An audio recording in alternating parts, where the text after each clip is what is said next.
میرے محترم بھائیوں اور دوستوں، مسلمان اللہ کا سفیر ہے، یہ آخرت کا داعی ہے، یہ جنت کا داعی ہے، یہ میرے بھائیوں جہنم سے ڈرانے والا اور حضور پاک صلی اللہ علیہ وسلم کے طریقوں کو وجود دینے والا ربیع ابن عامر کھڑا ہو کے کہہ رہا ہے ہم لوگوں کو لوگوں کی غلامی سے نکال کر اپنے مولا کی غلامی پر ڈالنے کے لیے آئے ہیں، ہم کاشتکار نہیں، زمیندار نہیں، تاجر نہیں ہیں، ہم اللہ کے دین کے داعی ہیں۔ اس وقت میں مسلمان سے دعوت چھوٹ چکی، دعوت والا کام چھوٹا ہے،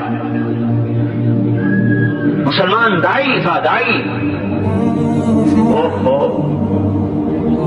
اس محنت پر اللہ نے اس امت کو رتبہ دیا، اس دعوت پر اللہ نے اس امت کو اٹھایا۔ اگر یہ امت بیٹھتی ہے، اگر یہ امت نقل و حرکت میں نہیں آتی تو یہ اپنے وظیفے کو چھوڑ چکی ہے، اور جب کوئی چیز اپنے مقصد سے ہٹ جاتی ہے اپنی قیمت کو کھو دیتی ہے۔ یہ مسلمان جب دعوت کے میدان میں حرکت کر رہا تھا اور اس کا ایک ایک سانس اللہ پاک کے دین کے لیے وقف تھا، اور اس کا ایک ایک مال روپیہ اللہ پاک کے دین کا قربان تھا، اور اس کی تمنا اللہ کے نام پر مرنے کی اور اللہ کے راستے میں قبر بنانے کی تھی، تو میرے بھائیوں ان کی دعائیں عرش معلیٰ سے ٹکرا رہی تھی، ان کا رونا فرشتوں کو رلاتا تھا۔ ایک نوجوان صحابی نماز پڑھ رہا ہے اور نماز میں رویا، آپ نے فرمایا لقد ابکیت اعین ملئ من الملائکۃ کثیر، اے آج تیرے رونے نے بے شمار فرشتوں کو بھی رلا دیا۔ یہ ایسا جوان تھا جب یہ اللہ کے دین کی محنت میں اتر رہا تھا، یہ وہ جوان تھا جس پر فرشتے فخر کر رہے تھے، اور یہ فرمایا کہ یہ ایسی قیمتی امت ہے کہ لولا شباب خشا، اگر میرے سے ڈرنے والے نوجوان نہ ہوں، وشیوخ رکع، اور دین میں بڑھاپے تک ایسے پہنچے کہ کمریں جھک گئی، معذور ہو گئے، اگر ایسے بوڑھے نہ ہوں، وہ اطفال رضع، اور دودھ پیتے بچے نہ ہوں، وبہائم رضع، اور یہ چرنے والے جانور نہ ہوں، لصب علیکم العذاب صبا، میں تم پر بارشوں کی طرح عذاب کو برسا دوں۔ اس امت کا نوجوان ایسا قیمتی ہے کہ اگر یہ اللہ پاک کی اطاعت پر آ جاتا ہے تو میرے بھائیوں اس کے نکلے ہوئے خوف کے آنسو اللہ کے آئے ہوئے عذابوں کو اڑا دیتے ہیں، اور اس امت کا بوڑھا اتنا قیمتی ہے کہ اگر یہ جھکی کمر کے ساتھ بھی قدم اٹھاتا ہے تو اللہ پاک کا عرش بھی ہلتا ہے اور آئے ہوئے عذاب اٹھ جاتے ہیں۔ اس امت کے ساتھ اللہ کا خصوصی معاملہ تھا، اذا بلغ عبدی 50 سنة حاسبته حسابا یسیرا، جب یہ میرا بندہ 50 برس کا ہو جائے، میرے نبی کا کلمہ پڑھتا پڑھتا 50 برس کا ہو جائے تو میں اس کا حساب پھر آسان کر دیتا ہوں۔ وَإِذَا بَلَغَ 60 سَنَةً، اور جب یہ 60 برس کا ہو جاتا ہے، حَبَّبْتُ إِلَيْهِ الْإِنَابَةَ، میں اسے اپنی محبت دینا شروع کر دیتا ہوں کہ اب تو میرے آنے کے قریب ہو چکا ہے، اب دنیا سے نکل، دکان پہ بیٹھنا جائز نہیں، اب تو نکل۔ حببت الیہ الانابہ، اب تو 60 کا ہو گیا، میری طرف تو آ، میں اپنی طرف رجوع دیتا ہوں۔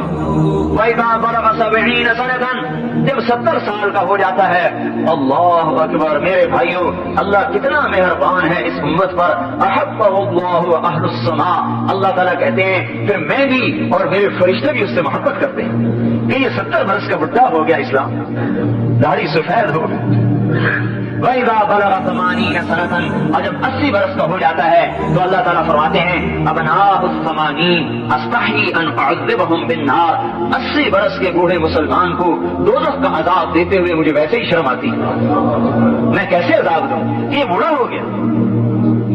ہاں، کتبت حسناتہ وألقیت سیئاتہ، اللہ تعالیٰ کہتا ہے بھائی اب تو اس کی نیکیاں ہی لکھتے رہو، بس سٹھیا گیا، بوڑھا ہو گیا۔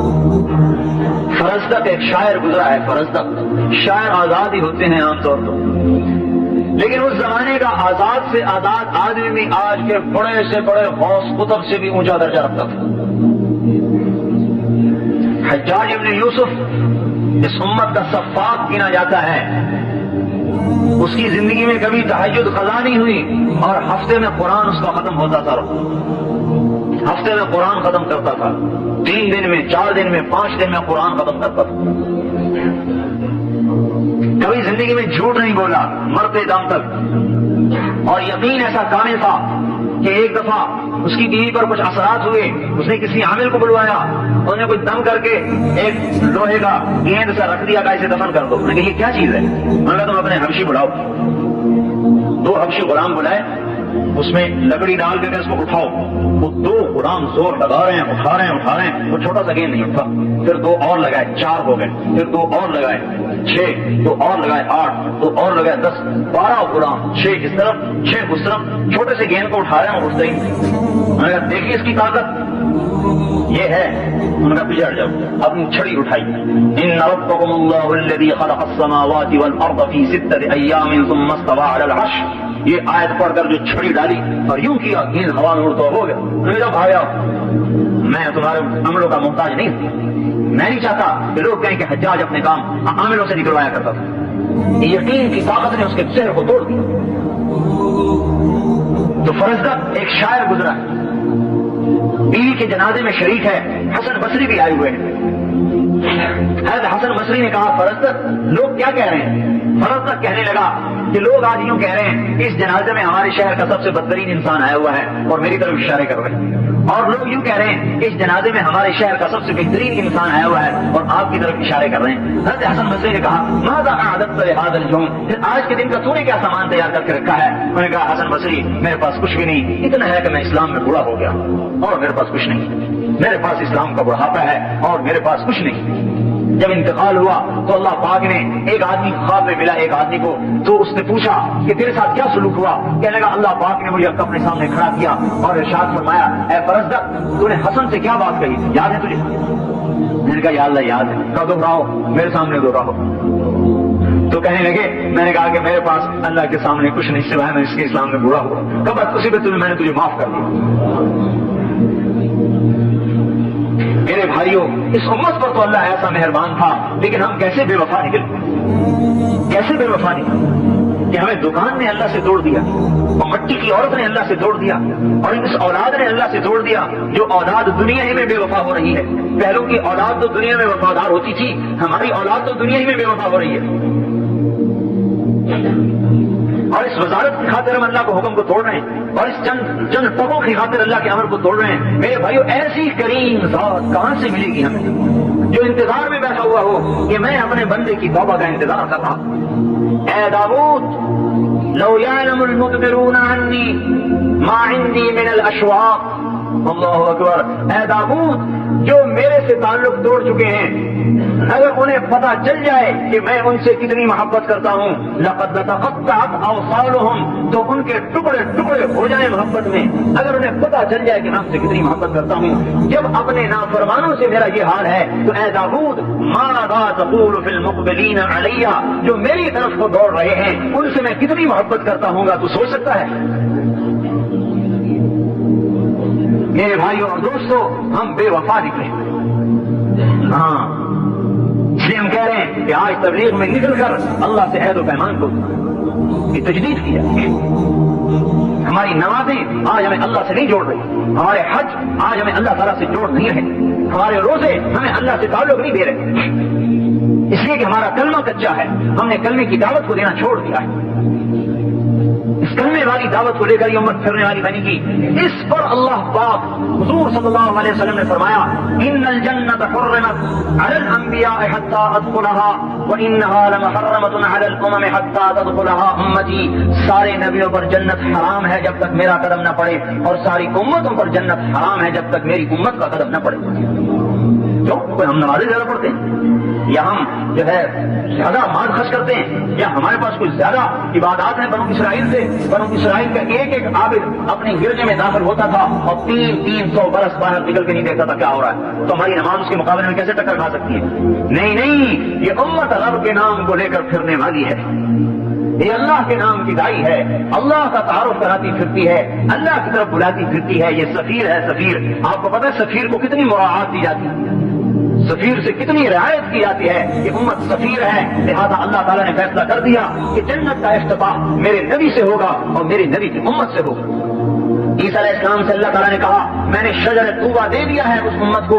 عیسیٰ علیہ السلام نے کہا یا اللہ وما طوبہ, وہ طوبہ کیا ہے؟ اللہ نے فرمایا فرسن غرستھا بیدیا, طوبہ وہ درخت ہے جسے میں نے اپنے ہاتھ سے لگایا ہے, اس کا تنا سونے کا, اسفلھا من ذهب اعلیھا من جوہر, نیچے سونا اوپر جواہر, مکلل بالدر والیاقوت, موتی یاقوت اس میں ٹانگے ہیں, سمغھا زنجبیل وعسل, اس کی گوند شہد اور زنجبیل, افنانھا سندس واستبرق, اس کے خوشوں میں سے ریشم کے جوڑے نکلتے ہیں, باریک ریشم کے جوڑے اور گہرے ریشم کے جوڑے, ویخرج من اصلھا ثلاثۃ عیون, اور اس کی جڑ میں سے 3 چشمے نکالے ہیں, المعین کاظم من معین لا يصدعون عنها ولا ينزفون, وہ معین کا چشمہ جسے تو پینے والا ہے پیے گا تو تجھے سرور تو ہوگا, نشہ نہیں ہوگا, تجھے لذت تو آئے گی, سر میں درد نہیں ہوگا. والسلسبیل عینا فیھا تسمى سلسبیلا, جس میں زنجبیل کی ملاوٹ ہے, یسقون فیھا کأسا کان مزاجھا زنجبیلا, سلسبیل میں زنجبیل ہے اور یہ اس کے اندر سے نکل رہا ہے. والرحیق یسقون من رحیق مختوم ختامہ مسک, وہ رحیق کا چشمہ ہے جس کا ختام مسک ہے, کستوری, پیے گا, پی کر گلاس کی تہ میں دیکھے گا کستوری بیٹھی ہوئی ہے, اور اس کا ایک قطرہ, ان پانیوں کا ایک قطرہ اگر انگلی کے پورے پر لگا کر آسمان دنیا سے نیچے لٹکا دے تو حضور نے فرمایا ساری کائنات اس پانی کے ایک قطرے سے خوشبودار ہو جائے گی. کیا خیال ہے, کیا خیال ہے جو چشموں پر بیٹھ کے پیے گا, جس کا ایک قطرہ عالم کو معطر کر دے, کیا خیال ہے. جنت کی عورت کے بال کا ایک گچھا اگر دنیا میں آ جائے تو ساری کائنات اس کے بالوں سے روشن ہو جائے. کیا خیال ہے ہم بیویوں کا جن کے پہلو میں بیٹھ کر یہ اللہ پاک کی نعمتوں سے لطف اندوز ہو. کیا خیال ہے ہم بیویوں کا جن کی انگلی کا ایک پورا بنانا من بنانھا بدا لتمس ضوء الشمس کما تطمس الشمس ضوء النجوم, اگر اس کی انگلی کا ایک پورا سورج کے سامنے آ جائے تو سورج جیسے غائب ہو جائے جیسے سورج کے سامنے ستارے غائب ہو جاتے ہیں, اس کے چہرے کا حسن و جمال کا کیا حال ہوگا. جبریل علیہ السلام سے کہا جاؤ میری جنت کو دیکھو.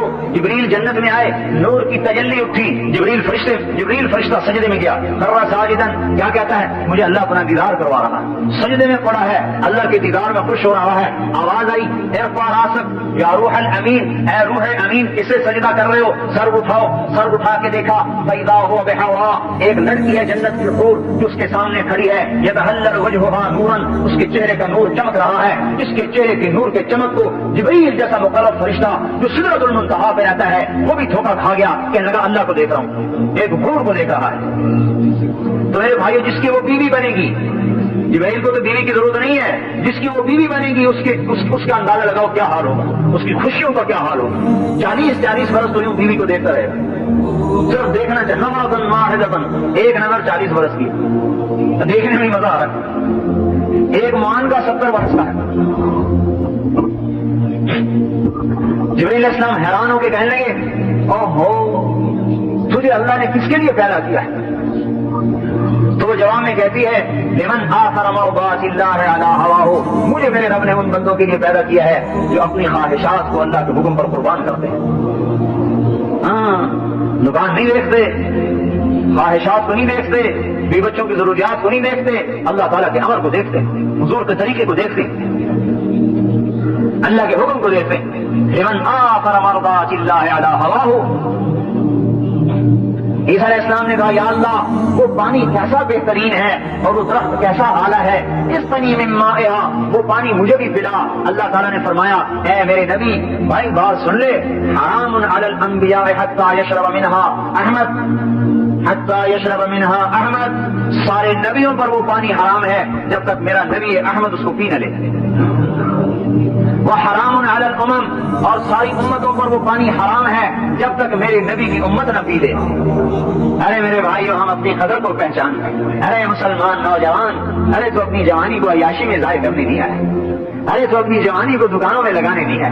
ارے مسلمان بوڑھے, تیرا بڑھاپا کا تجربہ دنیا کمانے کے لیے نہیں ہے, تیرا بڑھاپا رب کے دین کو زندہ کرنے کے لیے. اور اے جوان تیری جوانی رب کے نام کو زندہ کرنے کے لیے. جو جوان من وضع شبابہ من وضع شہوتہ فی شبابہ, جس نے اپنی شہوت کو جوانی میں اللہ کے لیے چھوڑ دیا, کتب لہ اجر 72 صدیقہ, اللہ پاک اسے 72 صدیقین کا درجہ عطا فرمائے. حضرت عمر کی روایت قاضی شریح سے مروی, اللہ اسے 72 صدیقین کا درجہ عطا فرمائے گا. ارے میرے بھائیو یہ امت کا نوجوان کتنا قیمتی تھا, لیکن یہ کہاں گل رہا ہے, سڑ رہا ہے. ہم کہہ رہے ہیں نکلو گھروں سے، دکانوں سے، تجارتوں سے، پھرو اللہ کے نام پر، کلمے کی آواز لگاؤ، کلمے کو سیکھو میرے بھائیوں۔ آج نہ میں نے کلمہ سیکھا ہے نہ آپ نے کلمہ سیکھا ہے، اور اس کو سارے عالم میں پھیلاؤ کہ ہم ہی ہیں پھیلانے والے، ہم ہی ہیں لے جانے والے، ہمارے ہی ذمے ہے اس کو لے کر پھرنا اور چلنا۔ اور میرے بھائیوں ساری دنیا میں پھیل جائے، کوئی کہیں مرے کوئی کہیں مرے۔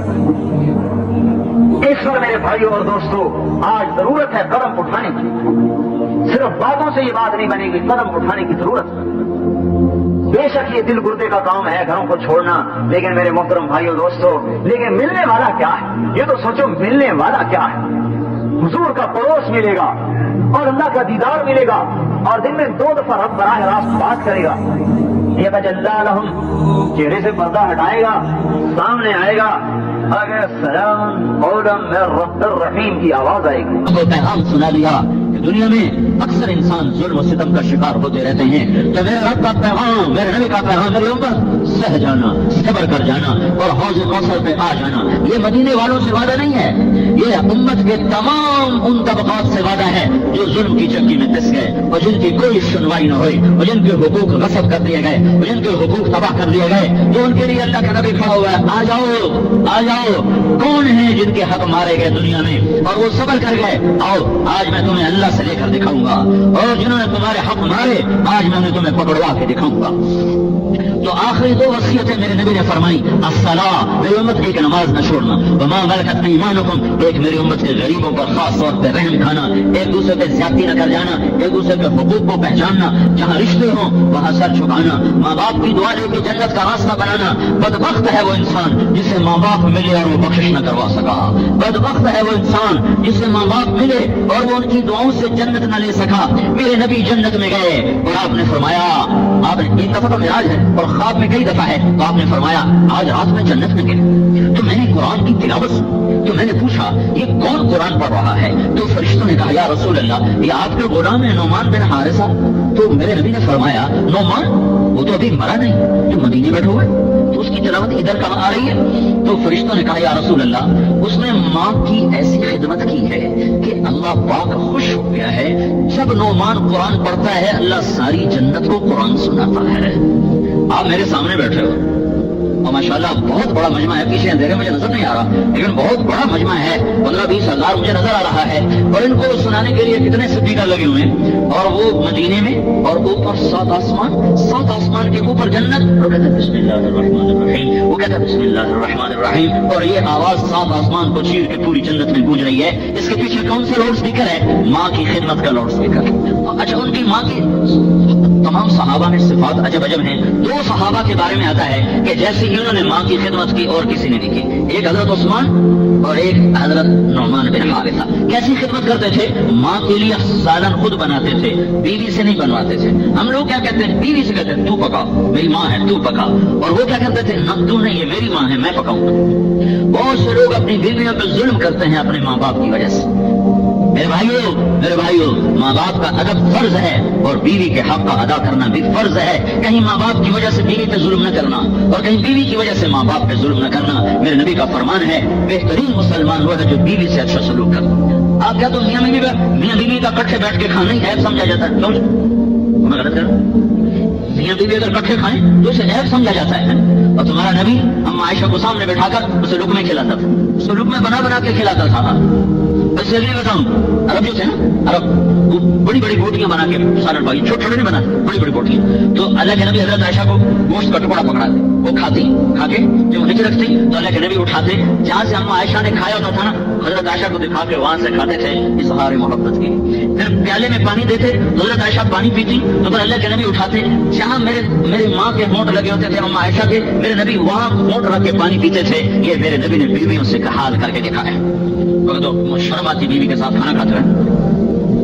ایک نوجوان میرے پاس آیا، کہا حضرت میری بیوی سے لڑائی رہتی، مجھے کوئی وظیفہ بتاؤ۔ میں نے کہا بیویوں پہ وظیفے اثر ہی نہیں کرتا، تو کہنے لگا پھر کیا کرو؟ میں نے کہا نہیں وظیفہ نہ پڑھو، تم اپنے اخلاق اچھے کرو، اخلاق اپنا بول میٹھا کرو جو تمہارے لیے اپنی عزت کو لے کر آ گئے، ایک بول پر اپنی عزت کو لے کر آ گئے، اپنے ماں باپ کو چھوڑ کے آ گئی، اپنے بہن بھائیوں کو چھوڑ کے آ گئی، اپنے خاندان کو چھوڑ کے آ گئی، اور تمہارے لیے اس نے بچے جن جن کے اپنا پیٹ پھاڑ دیا، اپنی جوانی کو تمہارے پیچھے گلا دیا، اگر اس سے کوئی اونچ نیچ ہو جائے تو میرا رب کہتا عاشرہن بالمعروف، اپنی بیویوں سے اچھا سلوک کیا کرو، فإن کرہتموہن فعسى ان تکرہوا شیئا ویجعل اللہ فیہ خیرا کثیرا، اگر تمہیں اپنی بیویوں میں کوئی بات اچھی نہ بھی لگے تو اسے برداشت کرو، اس پر اللہ تمہیں بہت بڑا اجر دینے والا ہے۔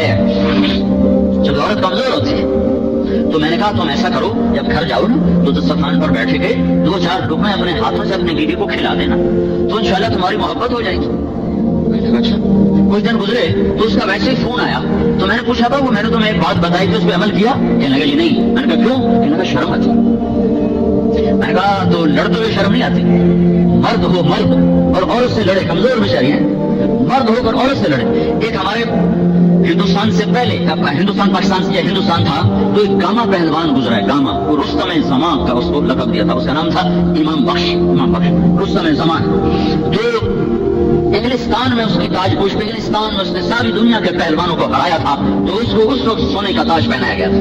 وہ امرتسر میں رہتا تھا جو ہندوستان کا شہر ہے۔ سودا لینے گیا بازار میں، سبزی والے سے سبزی لینے لگا تو کسی بات پہ اس سودے پر کوئی تکرار ہو گئی تو سبزی والے نے گلاس اٹھایا اور زور سے مارا گامے کے یہاں لگا تو ایک دم خون نکلا تو گامے نے اپنی پگڑی اتار کر نہ وہاں ایسے پٹی باندھ دی اور چپ کر کے سبزی اٹھا کے چلنے لگا تو لوگوں نے کہا پہلوان جی یہ اتنا کمزور سا آدمی تمہیں گلاس مارے اور تم آگے کچھ بھی نہ کہو، تم تو پھونک مارو تو اڑ جائے۔ تو گامے نے کہا میری غیرت گوارا نہیں کرتی اتنے کمزور پہ ہاتھ اٹھاؤ، میری غیرت گوارا نہیں کرتی اتنے کمزور پہ ہاتھ اٹھاؤ، میں پھونک مارو تو یہ اڑ جائے گا، تو میری غیرت گوارا نہیں کرتی اتنے کمزور پہ ہاتھ اٹھاؤ۔ تو مرد اور اپنی بیوی سے لڑے۔ میں کہا تم اب یہ کام کرو پھر مجھے خبر دو۔ وہ 1 گھنٹے بعد اس کا فون آیا، مول صاحب بڑا کمال ہو گیا۔ میں کہا کیا ہوا؟ میں نے اس کے منہ میں پہلے لقمہ ڈالا تو اس کا منہ ایسے کھلا رہ گیا، ایسے حیران پریشان۔ وہ مجھ سے کہنے لگی تمہیں یہ سبق کس نے پڑھایا ہے؟ تو کہنے لگا، میں نے کہا مجھے مولوی طارق جمیل نے پڑھایا ہے۔ میں نے کہا ایسے چھوڑے اللہ اس کے بچوں کا بھلا کرے جس نے تمہیں کچھ انسانیت سکھائی۔ یہ میں آپ کو دین بتا رہا ہوں، دین صرف تسبیح پڑھنے کا نام دین نہیں ہے، صرف اشراق تہجد اوابین پڑھنے کا نام دین نہیں ہے، یہ بہت بڑا دین ہے جو میں بتا رہا ہوں۔ حضرت سعد بن معاذ اللہ کے نبی کے سامنے بیٹھے تھے تو ایسے کر کے بیٹھے تھے، یعنی ہاتھ ایسے ہی، تو ہاتھوں پر اللہ کے نبی کی نظر پڑی تو اس پر ایسے ایسے نشان بنے ہوئے تھے، سخت نشان جیسے مزدور کے ہاتھوں پہ نشان ہوتے ہیں۔ تو اللہ کے نبی نے کہا سعد یہ کیا ہے؟ کہ یا رسول اللہ میں اپنے باغ میں کام کرتا ہوں، اپنے ہاتھوں سے کسی چلاتا ہوں، تو وہ کسی چلاتے چلاتے میرے ہاتھوں پہ یہ سارے نشان پڑ گئے۔ تو اللہ کے نبی نے سب کو دکھا کر سعد کے ہاتھ کو پکڑا اور یوں اٹھا کے ایسے بوسہ لیا، ایسے بوسہ لیا اور پھر سب کو فرمایا بیوی بچوں کو حلال کھلاتے ہوئے، حلال، حرام نہیں، جھوٹ نہیں، سود نہیں، چوری نہیں، ڈاکہ نہیں، جوا نہیں، اپنے بچوں کو حلال کھلاتے ہوئے جو ہاتھ ایسا ہوگا اس پہ دوزخ کی آگ حرام ہو جائے گی۔ دین کے 2 حصے ہیں، ایک عبادت جو مجھے اللہ سے ملاتی ہے، ایک اخلاق جو مجھے بندوں سے جوڑتے ہیں۔ میرے بھائیو عبادت 24 گھنٹے مطلوب نہیں کہ مسجد میں بیٹھے رہو، اخلاق 24 گھنٹے مطلوب ہے، 24 گھنٹے 5 وقت کی نماز کے بعد اللہ کا کوئی مطالبہ نہیں، فضیلت ہے، ترغیب ہے، مطالبہ کوئی نہیں، 30 روزے رکھنے کے بعد کوئی مطالبہ نہیں، 1 لاکھ پہ 2500 دینے کے بعد باقی کوئی مطالبہ نہیں، زندگی میں اگر پیسہ ہے حج فرض ہے تو 1 حج کے بعد کوئی مطالبہ نہیں، لیکن اخلاق کا 24 گھنٹے مطالبہ ہے۔ ماں آ گئی میٹھا بول بنا، باپ آ گیا میٹھا بول بنا، بیوی آ گئی میٹھا بول بنا، حتیٰ کہ اولاد سے بھی محبت کا سلوک رکھو اور اپنی محبت کا اظہار کرو۔ میرے نبی نے فرمایا اولاد کی بھی عزت کیا کرو ورنہ تمہارے باغی ہو جائیں گے۔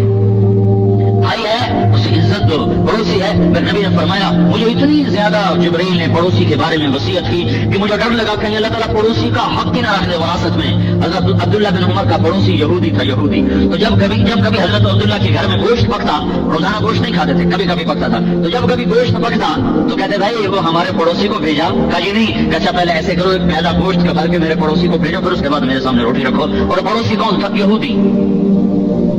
یہ اسلام کا دوسرا حصہ ہے جس کو نہ سنا جاتا ہے نہ سنایا جاتا ہے، نہ پڑھا جاتا ہے نہ پڑھایا۔ میں آپ سے کیا گلہ کروں، یہ تو مدرسے والے نہیں پڑھاتے، جنہوں نے دین پڑھانا تھا مسئلے مسائل ہی پڑھاتے رہتے ہیں۔ اسلام کی خوبصورتی اخلاق کے ساتھ بنتی ہے، درگزر کرنا، معاف کرنا۔ اب مکے کے کفر کی طاقت دیکھو، مگر مکے کے کفر کی طاقت دیکھو، محمد آپ نے کہا جی آپ کو صفا پہ چاند کے 2 ٹکڑے کرو. تو آپ نے اشارہ کیا, اس کے 2 ٹکڑے ہو گئے. کہنے لگے تیرا جادو تو چاند پہ بھی چل گیا, کلمہ نہیں پڑا. ابو جہل کے ہاتھ میں چھوٹے چھوٹے پتھر یوں کر کے کہنے لگا محمد صلی اللہ علیہ وسلم میری مٹھی میں کیا ہے؟ آپ نے فرمایا میں بتاؤں کہ یہ خود بولے ہیں. تو کنکر بولنے لگے لا الہ الا اللہ محمد رسول اللہ. کہنے لگا تیرا جادو تو پتھر پہ بھی چل گیا. اتنے معجزے دیکھے, کلمہ نہیں پڑا. بدر میں فرشتے اترتے دیکھے, کلمہ نہیں پڑا. خندق میں ہانڈیاں الٹ گئیں اور خیمے اکھڑ گئے, کلمہ نہیں پڑا. مکہ فتح ہو گیا, 10,000 کے لشکر نے مکے کو فتح کیا, کلمہ نہیں پڑا. اور پھر 20 برس ٹکرانے والے, قتل کے منصوبے بنانے والے, بڑی بڑی نشانیوں کو دیکھ کر منکر ہو جانے والے اور صاف انکار کرنے والے, آج وہ حرم میں پھرے ہوئے ہیں. سارا حرم بھرا ہوا ہے اور میرا نبی بیت اللہ کے دروازے پر کھڑا ہو کر بیت اللہ کے دروازے کی چوکٹ پر یوں ہاتھ رکھے ایسے آپ کھڑے ویسے.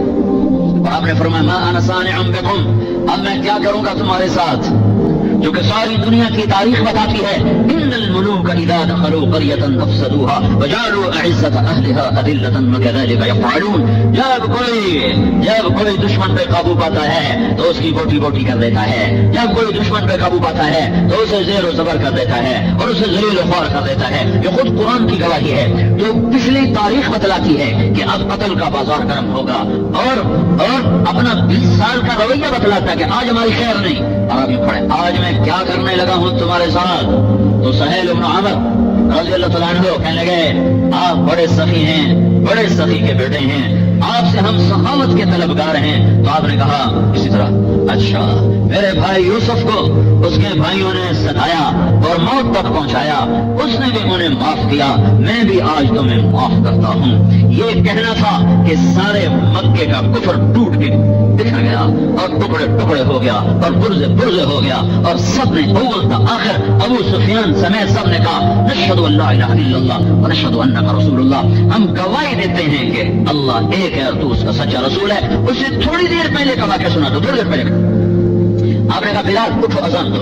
تو بلال بیت اللہ کی چھت پہ اذان دینے لگے, چھت پہ چڑھ کے. تو ایک قریشی کہتا ہے عطا بن اسید شکر ہے میرا باپ مر گیا, اس نے یہ تماشا دیکھا ہی نہیں. صفوان کہنے لگے یہ کالا ہی ملا تھا اذان دینے کے لیے اور کوئی تھا کوئی نہیں.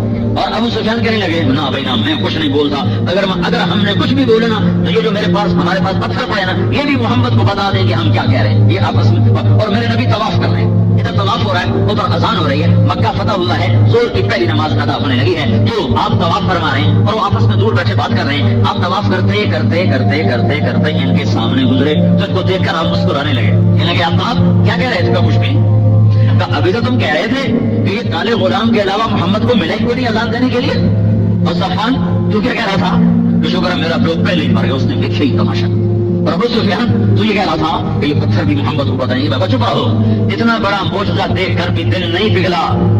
اور جب میرے نبی نے کہا جاؤ میں نے معاف کیا تو سب نے کہا ہم آپ کے غلام ہیں, ہم گواہی دیتے ہیں کہ آپ اللہ کے سچے رسول ہیں. اتنا بڑا سینہ اور صرف سچے نبی کا ہو سکتا ہے. تو میرے بھائیوں یہ پورا دین 2 چیزوں کا نام ہے, ایک عبادت نماز روزہ حج زکات یہ بنیاد ہے, ایک اخلاق محبت سخاوت درگزر معاف کرنا چھوٹا پڑ جانا. جہاں رشتہ ہو وہاں یہ تعلق زیادہ مطالبہ کرتا ہے. ماں ہے باپ ہے بیوی ہے بھائی ہے بہن ہے اولاد ہے, ماں باپ کو اپنا مقام دو, بیوی کو اپنا مقام دو. بیوی کی وجہ سے ماں باپ پہ زیادتی نہ کرو, ماں باپ کی وجہ سے بیوی پہ زیادتی نہ کرو. اپنی خواہشات کے پیچھے کسی کی بیٹی کو ذلیل نہ کرو, اسے عزت دو, اسے دو. یہ بھی تمہیں جنت تک پہنچانے کا راستہ ہے. جب میرے نبی نے فرمایا بہترین مسلمان وہ ہے جو بیوی سے سلوک فرمائے اور بیویوں کو سمجھایا کہ میری شریعت میں سجدے کی اجازت ہوتی تو میں بیوی سے کہتا اپنے خامد کو سجدہ کر. یہ معاشرت بہت خوبصورت معاشرت ہے. جب یہ اخلاق زندہ ہوں گے تو ایمان کی ہوا چلے گی اور ہدایت کی ہوا چلے گی, لوگ اسلام میں آئیں گے. اور ساری اخلاق کو اگر قابو میں لانا ہے تو ایک چیز کو قابو میں لے آؤ, یہ زبان. کسی کو ایسا بول نہ بولو جس سے اس کی عزت خراب ہو, بڑی اچھل جائے, دل ٹوٹ جائے, یا بے عزت ہو جائے یا وہ ذلیل ہو جائے. اپنی زبان کی حفاظت کرو اور اپنے دل کو مسلمانوں کے بغض سے پاک رکھو. تو میرے بھائیو میرے اللہ کی قسم بڑے بڑے ابدال بھی آپ کے مقام کو نہیں پہنچ سکتے. میرے نبی نے فرمایا آج تمہیں سارے دین کا بادشاہ بتاؤں. سارے دین کا بادشاہ کیا مطلب؟ بادشاہ کیوں کہا ہے کہ بادشاہ تمہارا تو ملک بھی تمہارا, رعیت بھی تمہاری, خزانے بھی تمہارے. کماس تمہیں سارے دین کا بادشاہ بتاؤں. کہی یا رسول اللہ, کیا زبان کو قابو میں رکھنا,